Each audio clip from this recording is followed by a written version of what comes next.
Good morning. आज भूषणसाठी टिफिनमध्ये नाचणीचे घावणे आणि बोंबलाची चटणी केली आणि थँक गॉड माझं टिफिन बनवून झाल्यावर प्राव्या उठली आणि उठल्यावर तिला मम्माच लागते. तिला मी झोपायचा प्रयत्नही केला पण भूषण जाईपर्यंत ती जागीच होती. आज तिच्यासाठी मी ब्रेकफास्टमध्ये मूग डोसे केले. ह्याची रेसिपी लवकरच मी यूट्यूब चॅनलवर अपलोड करेन. तिला भरवता भरवता मीही ब्रेकफास्ट करून घेतला. माझ्यासाठीही मी मूग डोसाच बनवला होता. अंघोळीच्या आधी तिला हे जे नवीन हेअरबँड्स आणले होते ते लावून बघत होती.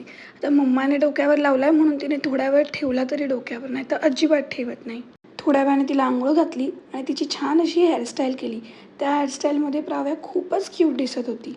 तिला लंचमध्ये दाल खिचडी भरवली आणि थोडा वेळ झोपेल म्हणून तिला बेडरूममध्ये घेऊन गेले. पण तिला मात्र हॉलमध्येच खेळायचं होतं आणि ती दुपारी बिलकुल झोपली नाही. आणि हिच्या करामती बघा, आम्ही जे प्रोटेक्टर लावले होते तेच तिने काढले आणि मला चिडवून दाखवायला लागली.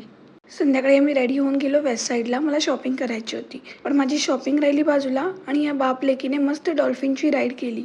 त्यानंतर आम्ही गेलो मालवणी जत्रेमध्ये. लास्ट इयर मी प्रेग्नेंट असतानाही गेलेलो आणि आत्ता आम्ही त्याची वाट आतुरतेने बघत होतो की कधी मालवणी जत्रा सुरू होते. मी आणि प्राव्या तिकडे जाऊन एका राईडमध्ये बसलो आणि आम्हाला भेटायला रुदा आणि दादाही आला होता. त्यानंतर रुदा आणि प्राव्यानं मस्त देवीचे दर्शन घेतलं. आम्ही तिथेच जेवलो आणि घरी परत यायला निघालो. आणि घरी येता येता मी माझ्यासाठी फालुदा घेऊन आले. आय होप तुमचाही दिवस छान गेला असेल. पुन्हा भेटूच उद्याच्या व्लॉगमध्ये.